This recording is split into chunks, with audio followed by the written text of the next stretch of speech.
சவுதியில் நடந்த ஒரு சம்பவத்தை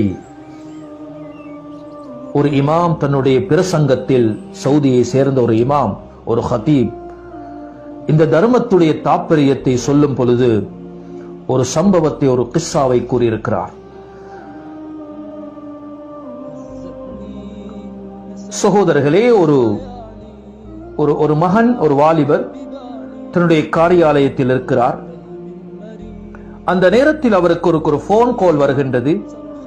உங்களுடைய தாய் ரொம்ப சீரியஸாக நோய்வாய்ப்பட்டு ரொம்ப வருத்தமாக வைத்தியசாலையில், அதாவது கொண்டு போய் சேர்க்கப்பட்டிருக்கின்றது என்ற ஒரு துக்கமான செய்தி அவருக்கு வந்த உடனே அவருடைய தாய் என்றால் அதற்கு பின்னால் தான் மற்றவர்கள் எல்லாம், அந்த தாயுடைய அன்பு, தாயுடைய பாசம், அது வேறொரு தலைப்பு. உடனே என்ன செய்தார்? தன்னுடைய வாகனத்தை எடுத்து காரியாலயத்திலிருந்து, ஆபீஸிலிருந்து தாயை பார்ப்பதற்காக வேண்டி வெளியானார். வெளியாகும் பொழுது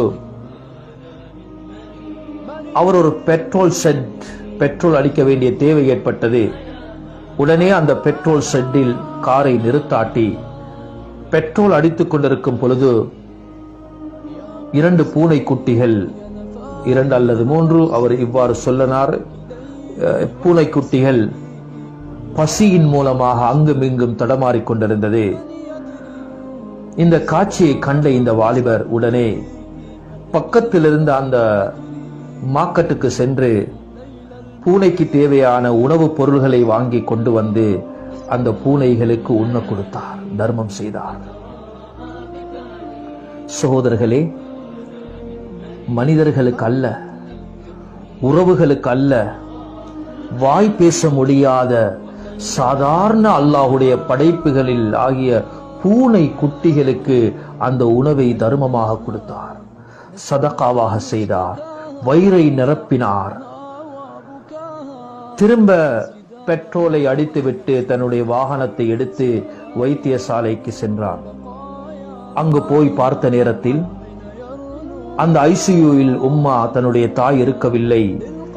இவருடைய எண்ணத்தில் வந்தது, தாய் இறந்து விட்டாலோ என்று எண்ணி ஒரு வைத்தியரை சந்தித்து, என்னுடைய தாயுடைய நிலைமை என்ன, இப்பொழுது நிலைமை என்ன என்று கேட்ட பொழுது அவருக்கு சொல்லப்பட்டது, உங்களுடைய தாய் ஐசியூவிலிருந்து வெளியே எடுக்கப்பட்டு நார்மல் வார்டில் அனுமதி அளிக்கப்பட்டிருக்கிறாள். இப்ப மாஷா அல்லாஹ் ஓகே, ஒரு அளவு குணமாகி இருக்கிறாள் என்ற செய்தி சொன்ன உடனே சந்தோஷம் அடைந்தாரு. தாயிடத்தில் போனாரு, தாயிடத்தில் கேட்டாரு, தாய் ரொம்ப ஆரோக்கியமா இருக்கிறீர்களா?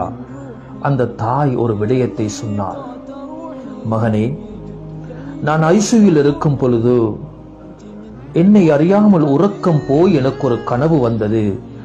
ஒரு கனவை நான் கண்டேன். அந்த கனவில் 2 பூனை குட்டிகள் 2 கைகளை உயர்த்தி என்னுடைய ஆஃபியத்துக்காக வேண்டிய, ஆரோக்கியத்துக்காக வேண்டிய துஆ செய்ததை நான் கண்டேன் என்று சொன்னார். சகோதரர்களே, அந்த தாயுடைய பதிலை கேட்டு இந்த வாலிபர் அழ ஆரம்பித்தார். அவர் செய்த தர்மம் ஒரு நோயாளியை சுகப்படுத்தியது, தன்னுடைய தாயை சுகப்படுத்தியது.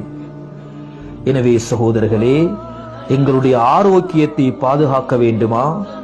எங்களுடைய நோயாளிகளுடைய